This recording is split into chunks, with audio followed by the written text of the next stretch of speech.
Hello and welcome to this week's Property Matters, the show that brings global trends to an Irish audience to help shape your knowledge of the industry. You can contact us on Twitter at iPropertyRadio or by email at hello@iPropertyRadio.com. Your host today is myself, Brian Fox, and Carol Tallon. We have an exciting lineup today. First, we talk to Marion Cashman, an architect and on the committee of the Dublin Democratic Planning Alliance, about bringing the community into planning decisions.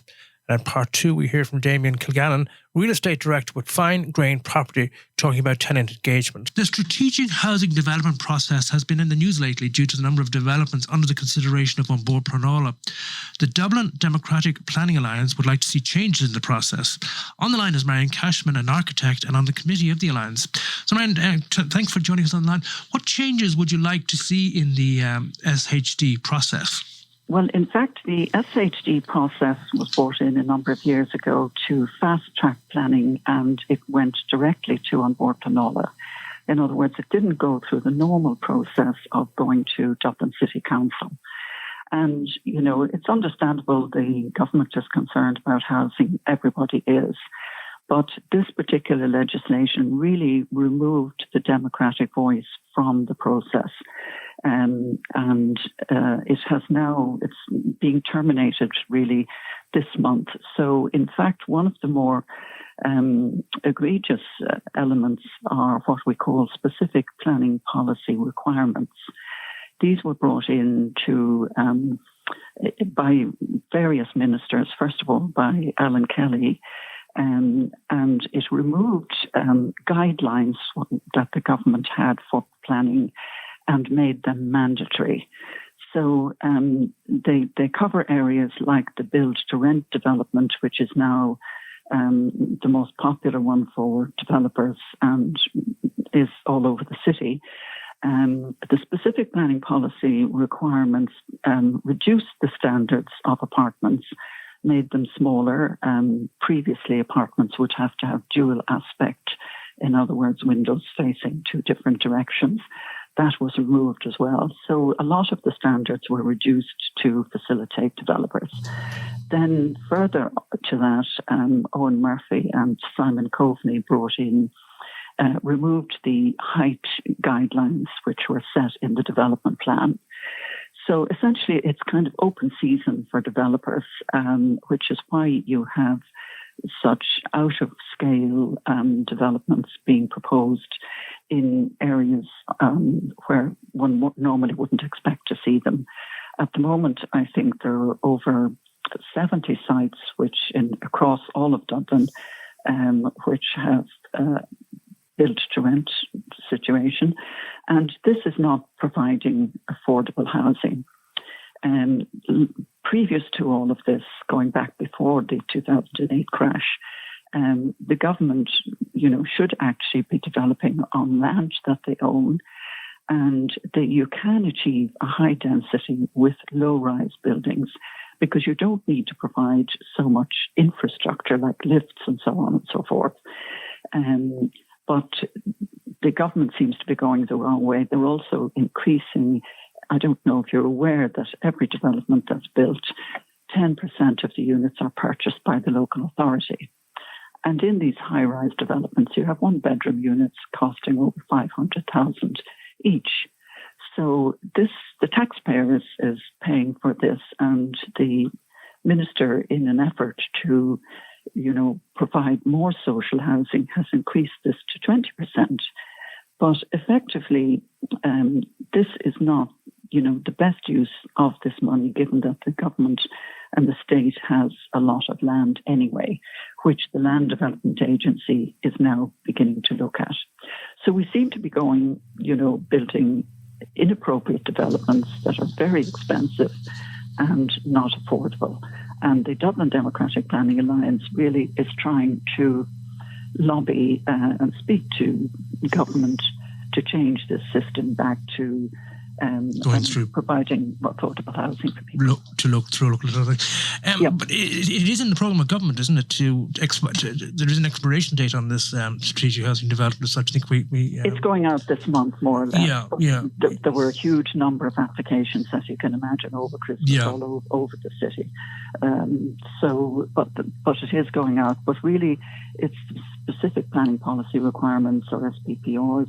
Frank MacDonald wrote a very good opinion piece on it recently in the Irish Times, and Olivia Kelly wrote a very good article about the build-to-rent sector, also in the Irish Times on February the 1st. So it covers those topics. Well, what changes would you like to see? Well, I mean, it is in legislation now that this is to expire, isn't it? But there's no instrument as such to change the housing, the strategic housing development, as far as I'm aware at the moment, is there?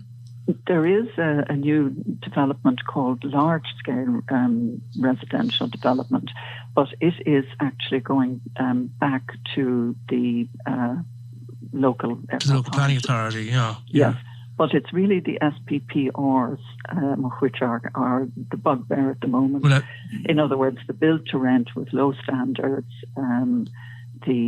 the height removing height guidelines and so on, all of that, and building very expensive property. But they're still in the Housing for All, aren't they? A document from they're all still there. The SPPRs, yes. Yeah.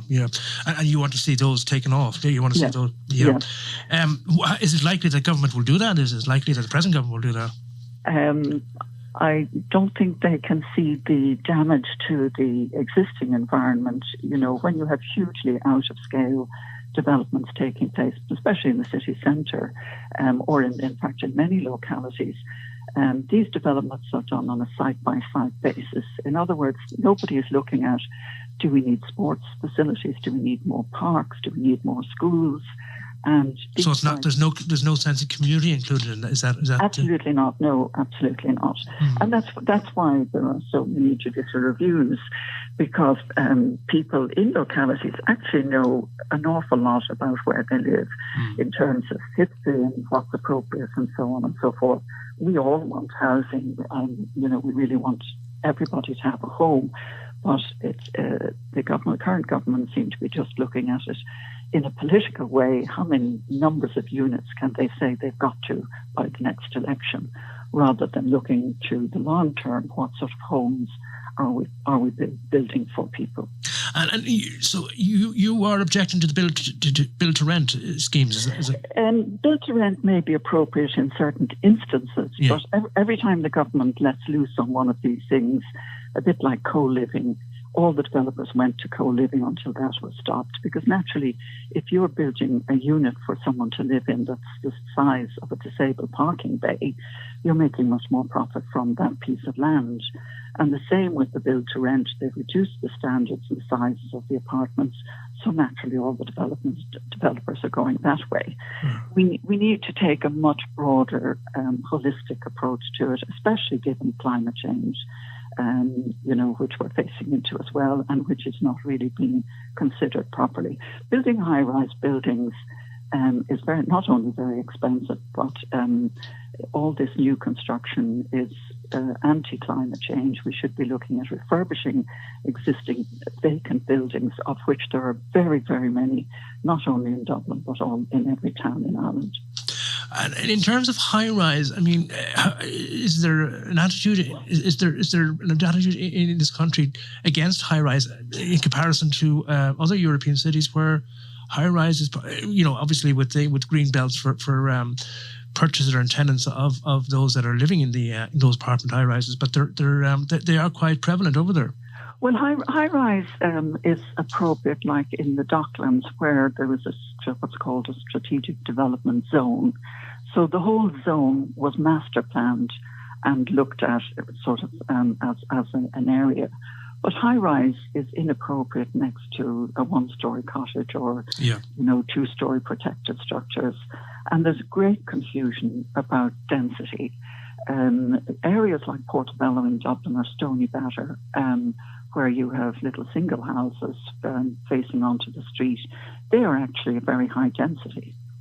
And there isn't enough specific guidance in what density are we trying to achieve. At the moment, there are some developments where, the city planner, Mr. O'Hara, spoke to Pat Kenny several months ago and said, we need to move. The suburbs are 30 units per hectare. So we need to move to 60 to 100. Now, that's perfectly acceptable. In fact, most of Dublin the density, in the city centre is much higher than that. And now there are some developments at 300 units per hectare and even 600 units per hectare, which is higher than Manhattan. So you can't build all of this without looking at the particular area and whether, you don't go to Florence to see high-rise buildings. You go to Florence to see a city which has a coherence. Yeah. And the high buildings are usually public buildings, like churches or something like that. Every developer is now claiming his high-rise is, a masterpiece and therefore should be allowed. Sorry, that's up to the public to judge, really, and areas need to be planned holistically. Yeah, and so what you're really saying is that local authorities should have zoning areas for these type of developments, the high-rise type of developments. Yes, they should be located like in the city centre near public infrastructure, whatever, not in the suburbs, maybe where there aren't. And that is the problem at the moment. Buses or whatever, and that's the problem at the moment.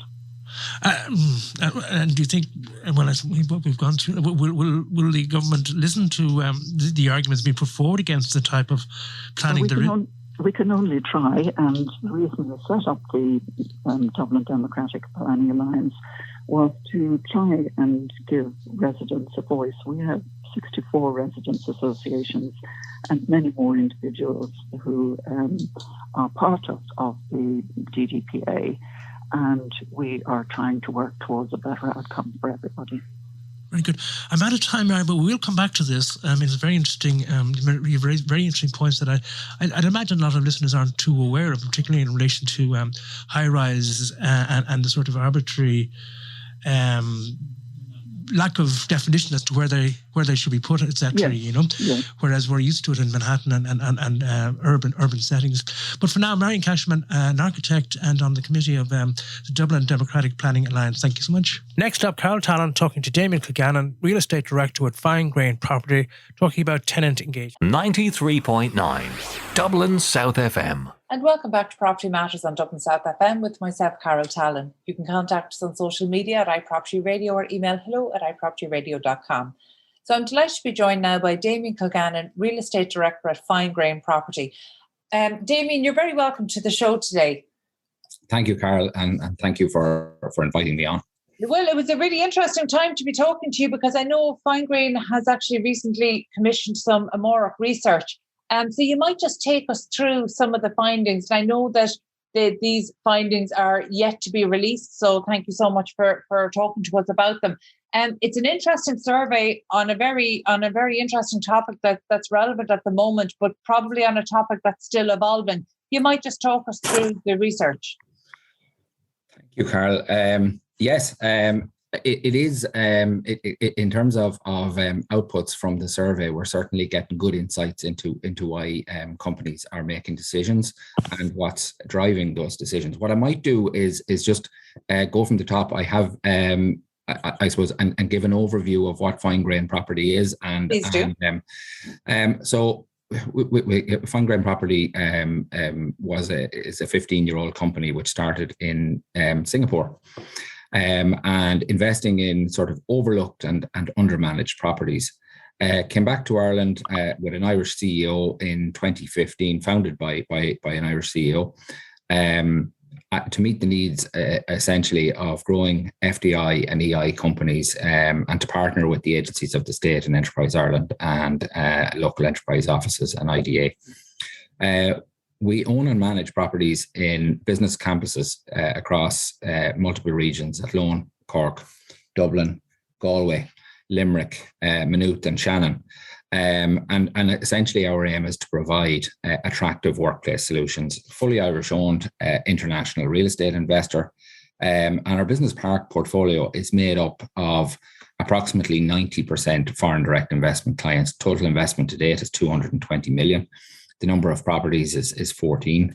But ultimately, our aim is to provide, phenomenal workplace communities, building partnerships with clients, removing the hassle from property, and I suppose a focus on a client experience. So we've now undertaken 2 surveys. And the first survey was in 2019, following our investment period in our phase 1 investment and phase 2 investment. And what the focus in 2019 was on the future of work, and little did we know we would be entering a fast-tracked 2-year-long remote working experimentally shortly thereafter. What the survey is telling us is that there is a future for the office. So while many spoke about the office is dead, what we're seeing and the activities, what we're seeing from the survey, but also what we're seeing from our engagements with clients is frankly that, the office has a future in the workplace, and that from a statistics perspective, it's good to remember that 40 to 70% of tech staff, already worked remotely pre-pandemic. As a society, we've been forced to accept, I suppose, the advancement of digital communications. Indeed, I'm talking to you today from behind a computer screen, where typically we might be in a studio. Mm-hmm.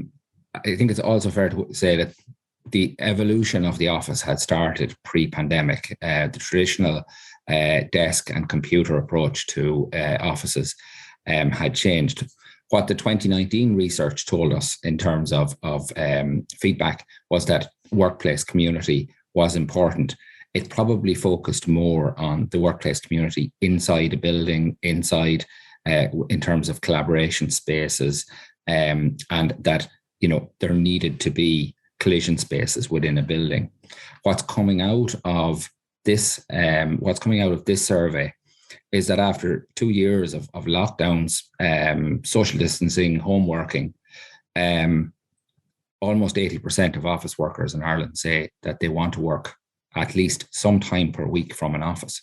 And that's really compelling in terms of where we were 18 months ago, where we'll never return to the office and the office is dead. It's a very good way to show context as well, having the 2019 research, because I think there's sometimes it tends to be forgotten that actually the future of work was a conversation that started long before COVID. And, I think it's really interesting. Back then we were really focusing on where we were living and how we were working. Whereas I think now that conversation has changed to how we're living and maybe where we're working. And is it fair to say that opinions continue to change? So we still don't know where this is going to land. I just heard David McWilliams talking about maybe some of the economic fallout. And, he was at pains to remind us, okay, we're still within a month of the government saying, the worst is over. And that's a very short period of time, but it's also quite a temporary state. We don't know if that's likely to be the case. In terms of changing attitudes, are you providing for the fact that they're likely to continue to evolve? Absolutely. And I think our approach in terms of undertaking a survey in 2019, undertaking a survey again in 2021, and we see this as an evolution rather than a revolution in terms of our approach and in terms of employers and employees' approach and attitudes to the workplace. What's really coming out of this survey is that office management and office environment is increasingly becoming a hybrid with hospitality, in that workers want an awful lot more from their workspaces, which will attract them to come into the office, and that feedback was consistent across both the employer feedback and the employee feedback, and was very, very strong. In terms of how we have set ourselves up, and maybe just so building workplace communities was sort of always the ambition of Fine Grain Property. It had worked very closely in Asia with the IDA of that particular region, and workplace communities never existed or always existed in clusters. So it was bringing teams, clients, partners, stakeholders together in larger communities to with the ambition of learning, growing, and collaborating together, and with the ambition that when clients succeed, Fine Grain Property succeeds.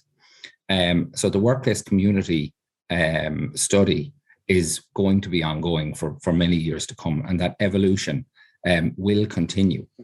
What we aim to do in our portfolio is we will essentially try and blend that real estate offering with hospitality, and ensure that we provide solutions for Enterprise Ireland, IDA, and private businesses, local enterprise offices, that enable companies to grow from 5 to 50 to 500, where we do that through sort of 4 pillars: Fine Grain facilities, Fine Grain friends, Fine Grain futures, and all implemented through the Fine Grain way, or our sort of governance and quality framework. And genuinely what we're trying to do is bring that 4 to 5 star hotel experience to our properties, where we can cluster them in communities of 1,500 to 2,000 people in a particular location, where you can offer that 5 to 50 to 500 offering, all on one site, all accessible, and where companies don't feel that they're signing a 5-year, a 10-year, a 15-year commitment, and they may not have the flexibility to grow, or indeed the flexibility to contract in the future. And that's something we've got back in terms of feedback since the pandemic, very, very clearly. I think it's interesting when you describe it as hybrid with hospitality, because that has a ring to it of, the space as a service, and that term that was coined by Anthony Slumbers in the UK. And I mean, it really described a whole movement, whether it's retail going towards the experiential, whether it's build to rent and the amenities there. And now, obviously, the community, the sense of community around workplaces.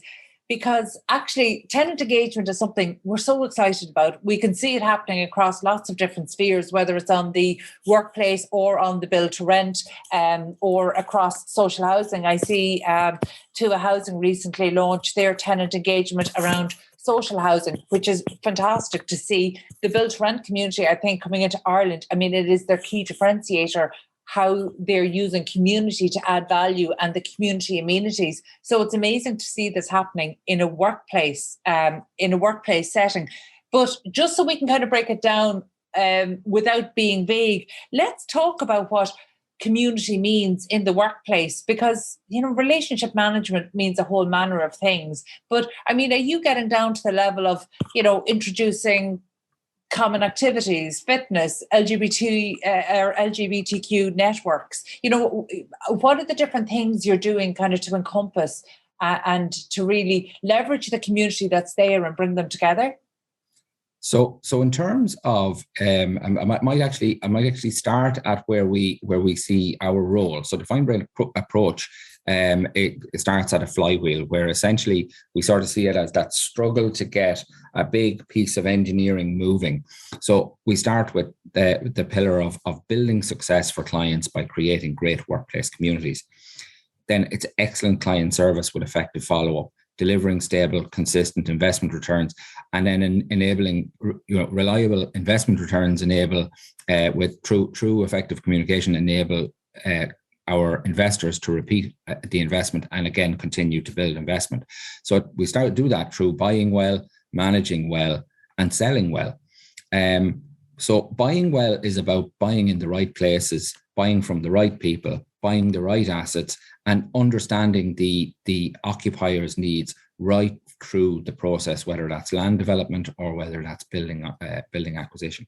From a managing well, so you have to create the environment in which companies can succeed. So, you asked, what does that look like? Well, it's in terms of delivering space where people can collaborate. It starts from the landscaping, it starts from the signage, it starts from the walking routes that exist, it starts from the collaborations that exist with food and beverage offering in the area, or the food and beverage offering on the site. It's given people collision spaces. Our clients have demanded the quality of space that enables them to meet and effectively live in their community, both inside and outside their building. From a friend's perspective, that's from a facilities perspective, collaboration initiatives like barbecue events, welcome receptions, where we collaborate with partners in the community, whether that be educators from second level or third level, student competitions, exhibitions, I suppose experiences that foster innovation, in that we will always have, in a development of 150,000 square foot or more, we will also have innovation space where companies can come in and use that space and begin to become part of the community, where they can grow from 5 to 50 to 500. And then finding futures. Apology, I don't want to cut across you there, but it just, I'm trying to marry this with, at the start of the interview, you were saying how part of the value add here was to look at assets that were maybe overlooked and undervalued. Is that still the ethos that's carrying on? So are you creating communities maybe in areas that were perhaps overlooked and undervalued? We absolutely, so yes, and in terms of ownership, we won't acquire assets in locations where we can't achieve a cluster. So we will acquire in locations where we can achieve a cluster of buildings, where we can generate that sort of that cluster effect, where in terms of locations of scale, they have infrastructure in terms of access infrastructure, whether that be bus or train, Lewis or other, where it has the services, where it has the education infrastructure, and where there is connectivity for international clients. So it's typically you're actually introducing the innovation space. So essentially, what isn't there, you're going to be able to step in and perhaps offer or facilitate. Precisely, and so enabling the IDA or Enterprise Ireland to have a partner in regional locations, be that Cork, Limerick, Galway, Waterford, Athlone, Sligo, Wexford, or other locations where we don't currently exist, where we haven't currently invested, to I suppose to work with the partners effectively, to work collaboratively, and ensure that these quality business park environments are available to win further investment. Would Shannon be an example of this kind of clustering effect, where we're seeing that actually business thriving in one sector can actually generate a little cluster of innovation around it? And when I say little cluster, actually that sounds quite demeaning. Some of these are really substantial startup and scaling companies that are innovating on a global scale, particularly across the aviation sector, I'm thinking. Is that the kind of cluster that you're talking about, where it essentially feeds off itself as well to get the community thriving? That's precisely it. And I think if we look at Shannon and West Park in Shannon, where we acquired the business park in 2019, we're continuing that implementation of the Fine Grain Friends facilities and futures in terms of common food and beverage areas, in terms of the experiences and some of the feedback that has come back from clients in terms of their ability to do business, their ability to grow, their ability to. We all heard, and I think just looking at the sector and the growing nature, there's been some, especially in the aviation area. We heard lots about negative headwinds in terms of the demise of international travel as a result of. There was plenty of headwinds. However, we now see Ireland remaining the fastest growing economy in Europe. We're operating in full employment. We're now the only English-speaking territory in the European Union. From a from a business friendly perspective, we're identified as one of the most business friendly locations in Europe. Stable corporate tax location. Again, it just what's really what we would have maybe spent a bit of time in 2021 or early in the pandemic as a business reflecting on, a location where it is heavily dependent on aviation and international travel. And actually, Ireland has positioned itself extremely well to recover.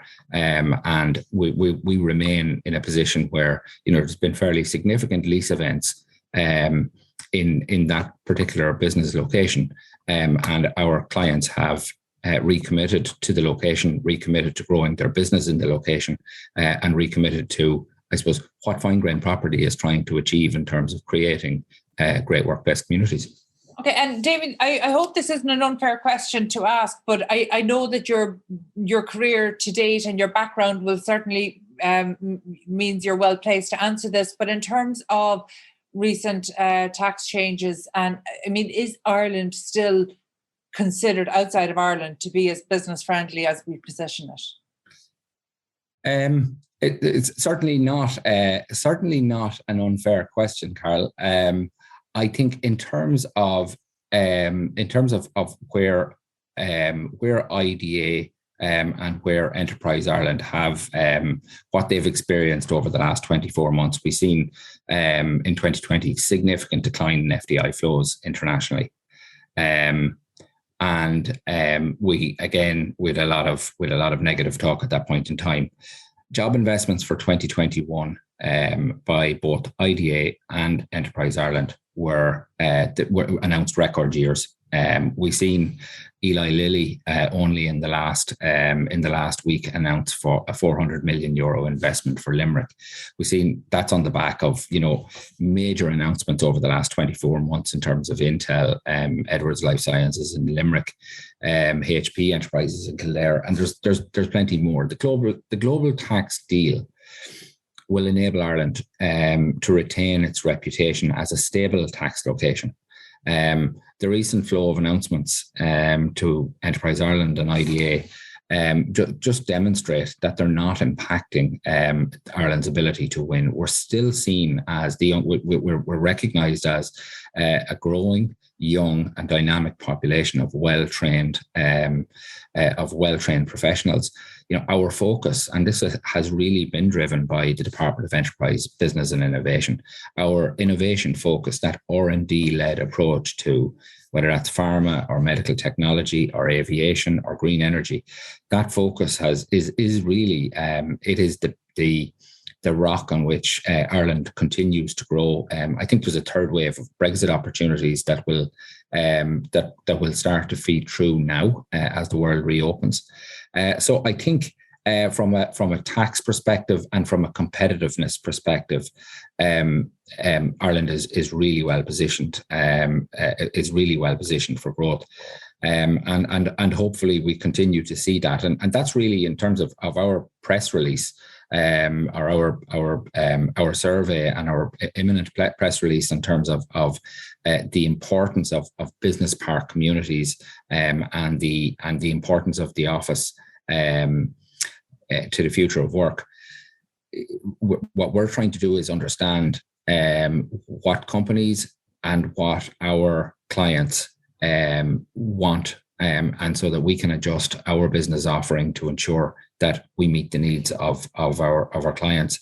We continue to exceed those needs, and that all sectors of the working population, the very young and the maybe people close to retirement, feel welcome in the work environment and feel like it's somewhere they wish to go, and continue to want to go, because that's where it's proven that's where the innovation happens, and it's by bringing talent from so many different sectors, and companies of all makes, shapes and sizes together, and that's where the magic happens and continues to enable Ireland's growth. Yeah, I love when you describe it as that's where the magic happens, because actually that's exactly what community is, and it doesn't matter what the context of it is. that's exactly what community is. It's bringing people together, so you get that little bit of magic there. By the way, really, it occurs to me that we haven't actually broken down the survey there. So I suppose the key findings, is it accurate to say that the key takeaway from the survey, the most recent survey, that is workers actually want to return to the office for this sense of community, but also, beyond community? I mean, you're talking about the collaboration that leads to innovation that makes life and work more interesting for everybody.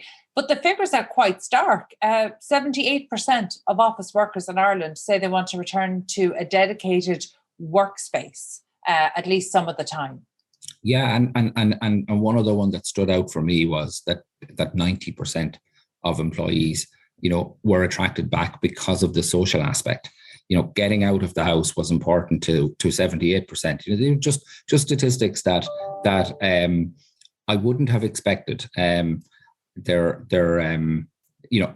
that's probably stronger in the younger population of the workforce. As the mother of a 22-year-old who's at the early stage of her career, that doesn't surprise me at all. It's a really artificial. It's a very bizarre situation to start working for a company and have never met any of your colleagues in real life. So all of the social interaction that happens online, it's better than nothing. It's definitely not as good as the real thing. And that's just the reality. And in fact, I heard a HR expert speaking on News Talk earlier this week. And, she referred to something that I haven't heard about in a while, the sitting by Nelly approach. It's how we learn the things that aren't contained in standard operation procedures. So where you pick up on the tone and things that happen within an office. And that was always that sitting by Nelly approach. And it's not the most contemporary expression to use, but actually it very accurately describes how most of us would have learned the nuances of how we do our job. Well, I'm going to keep that sitting by Nelly term, because it's certainly something that I've referred to on many occasions, is that I got to where I am in my career by sitting beside and working alongside and sitting in meetings with brilliant people who conducted themselves really professionally, and their approach. And you really got the magic in that 5 minutes before the meeting or that 5 minutes after the meeting, where technology has enabled us to continue to grow and develop over the last 24 months. But there's certainly the magic that happens when we're together cannot be replicated in a virtual environment. I suppose one of the important things to point out, again, kind of based on the findings of the survey, only 27% want to be entirely office-based. So we're definitely looking at a future that is neither home-based nor wholly office-based. We're definitely, the term hybrid has kind of lost all meaning now. But I think there's an opportunity here to really reframe what is the next option. And I don't think it's necessarily the workplace. It's clearly around team. So are we looking at a more distributed workplace? We see co-working hubs popping up and down the country.